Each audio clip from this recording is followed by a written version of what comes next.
सुनो भीष्म और जब तक कन्या नाई भवानी है।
राजकुमार के संग में तेरी लली विवाही जाएगी।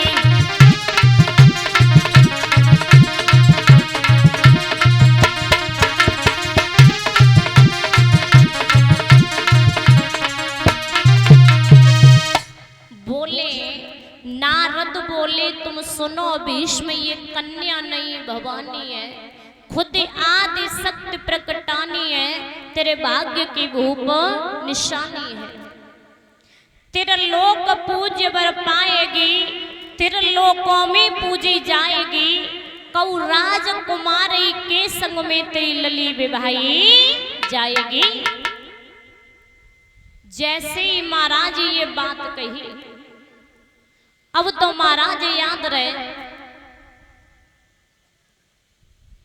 बाबा नारद ने कहा है कि भीष्म आपकी इस बेटी का नाम है रुक्मिणी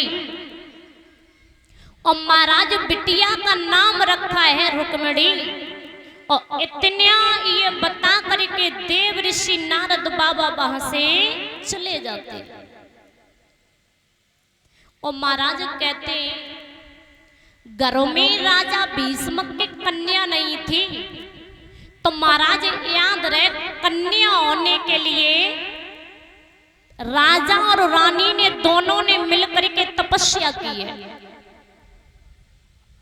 और जब राजा और रानी ने दोनों ने मिलकर के तपस्या की है कन्या होने के लिए, और लेकिन महाराज आज का युग ये है कि कन्या तो कोई घरों में चाहता ही नहीं है कि मेरे घरों में कोई बेटी या लड़की जन्म ले।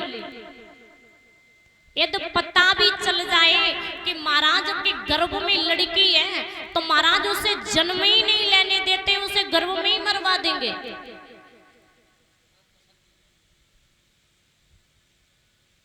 लेकिन कहा कि महाराज घरों में राजा भीष्म की कन्या नहीं है तो तपस्या की है।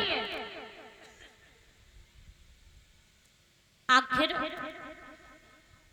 जब तपस्या की घर में कन्या हुई, बेटी का नाम पड़ा है रुक्मिणी। धीरे धीरे ये रुक्मिणी महाराज बड़ी हुई, और जब रुक्मिणी ये बड़ी हुई है, एक दिन की बात ये रुक्मिणी बाग में अपनी सहेलियों के साथ में खेलने के लिए गई है।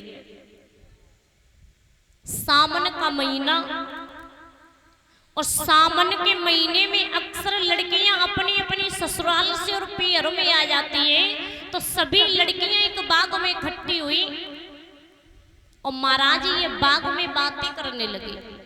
जब बाग में ये बातें करने लगी हैं तो महाराज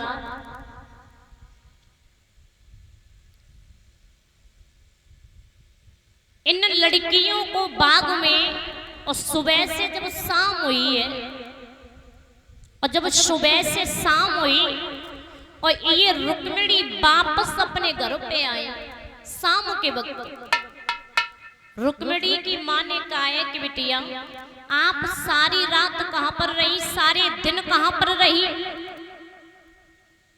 तो रुक्मिणी बोली है कि माँ 7 वाली लड़कियां आ गई थी अपनी अपनी ससुराल से, तो मैया बाग में बैठे बातें करते रहे। तो रुक्मिणी की माँ के दिमाग में झटका लगा और कहने लगी कि शादी के लायक तो मेरी भी बेटी हो गई है, लेकिन